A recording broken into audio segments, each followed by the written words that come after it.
Hello friends, welcome to garden tips. I am Meeta Bishnoi. आज हम लोग इस वीडियो में कुछ सेरेमिक पॉट्स देखेंगे। सेरेमिक पॉट्स कई कलर्स में, कई साइजेस में और कई शेप्स में। कुछ होंगे बेहद छोटे, जैसे मेरे हाथ में ये आया हुआ है, छोटा सा वाइट कलर का सेरेमिक पॉट है। और कुछ होंगे बहुत बड़े बड़े भी, जिनमें आप बड़े प्लांट्स लगा सकते हैं। जैसे ये लेडी पाम का मेरे पास प्लांट है, कई सालों से इसी में ही है, तो ये भी मिल जाता है, अच्छा भी लगता है और अच्छे से ग्रो भी करता है। बड़े पॉट्स में स्नेक प्लांट भी लगा सकते हैं। और ये दोनों एक से कंटेनर हैं सेरेमिक में, और इनमें दोनों में स्नेक प्लांट लगा हुआ है। कुछ सेरेमिक पॉट्स आपको शैलो में भी स्टाइल में मिलेंगे, जिसमें आप कुछ प्लांट्स लगा सकते हैं। जैसे मैंने जैपनीज़ बैम्बू लगाया हुआ है। आज हम लोग देखेंगे कि आप अपने गार्डन के लिए सेरेमिक पॉट्स लेके आते हैं तो प्लांट्स किस टाइप के लगाएंगे, कैसे लगाएंगे और क्या केयर ध्यान में रखेंगे। क्योंकि सेरेमिक पॉट्स लगते बहुत खूबसूरत हैं, घर के अंदर रखे हुए, बाहर रखे हुए, हर जगह। और प्लांट्स भी बहुत अच्छे से ग्रो करते हैं उनमें।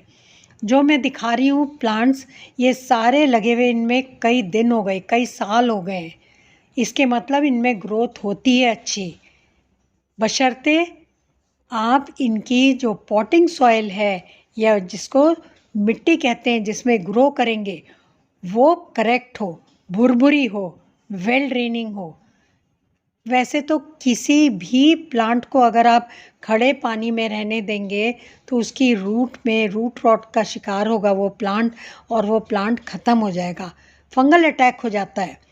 तभी हम लोग वेल ड्रेनिंग सॉइल के लिए इतना ज़्यादा स्ट्रेस करते हैं, पर्टिकुलर होते हैं, क्योंकि वो बेसिस है हर प्लांट की ग्रोथ का।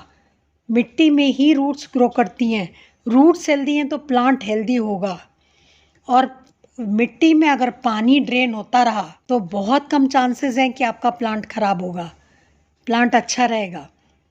तो उसके लिए वेल ड्रेनिंग सॉइल बनाने के लिए आप जो सॉइल लेंगे उसका आप कॉम्पोजिशन ऐसे रख सकते हैं जैसे मैंने भी रखा है।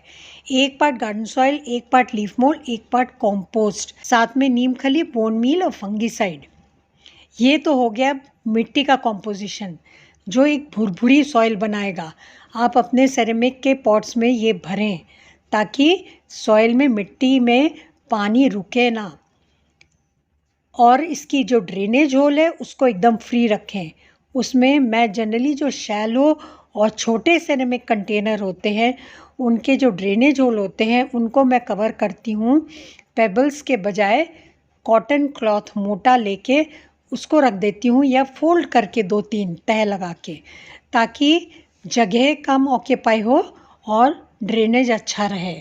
और उसके ऊपर रखती हूँ कुछ ड्राइड लीव्स और ट्विग्स, सूखे टहनियाँ, सूखी पत्तियाँ, 1 इंच या 2 इंच, ताकि वो और ड्रेनेज में हेल्प करे। तो ये ज़रूर ध्यान रखें, क्योंकि जो सेरेमिक कंटेनर होगा उसके साइड में होल नहीं होते रेस्पिरेशन के लिए, तो वहाँ से पानी इवेपरेट जल्दी नहीं होता।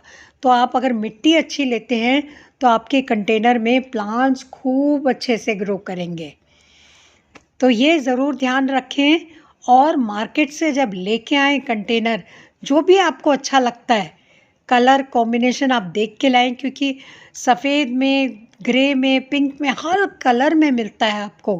प्रिंटेड मिलेगा, प्लेन मिलेंगे, पोल्का डॉट्स में मिल जाते हैं, इतनी वैरायटीज़ मिलती हैं कि आपको तो इन प्लांट्स, जब आप कंटेनर्स देखेंगे, पॉट्स देखेंगे, तो आपका खुद ही मन करने लगेगा बागवानी करने का, गार्डनिंग करने का, कुछ कुदरत को अपने घर के अंदर लाने का, कुछ ऐसे प्लांट्स लगाने का मन करेगा जो आप अपने घर के अंदर रख सकते हैं और खूबसूरती प्लांट और कंटेनर दोनों से बढ़ा देते हैं। तो ये जब डबल एक्शन होता है, कंटेनर भी खूबसूरत, प्लांट भी बहुत खूबसूरत, तो ये कॉम्बिनेशन बहुत ही बढ़िया बनता है। एक चीज़ का और ज़रूर ध्यान रखें कि जो ये प्लांट लगाते हैं आप, उसका साइज़ और आपके पॉट का साइज़ कुछ उनमें सिमिलैरिटी हो। अगर शॉर्ट है कंटेनर तो शॉर्ट ही प्लांट रखें, चाहे प्रून करके रखना पड़े, और दोनों इन सिंक होना चाहिए। ऐसा ना हो कंटेनर बहुत छोटा और शैलो हो और प्लांट बहुत बड़ा हो, तो वो साइज़ के हिसाब से ठीक नहीं लगेगा। तो ये आप ज़रूर ध्यान रखें। और वैसे बहुत सारे प्लांट्स आप लगा सकते हैं अलग अलग तरीके से अपने छोटे कंटेनर में या बड़े सेरेमिक कंटेनर्स में, मगर साइज़ का ज़रूर ध्यान रखें। इसीलिए कहते हैं कि गार्डनिंग में प्रूनिंग बहुत इम्पॉर्टेंट होती है। तो प्रून करके राइट साइज़ का रखें, कलर कॉम्बिनेशन का ध्यान रखें, और आप खूब इंजॉय करेंगे इन सेरेमिक पॉट्स में गार्डनिंग। Thanks for watching.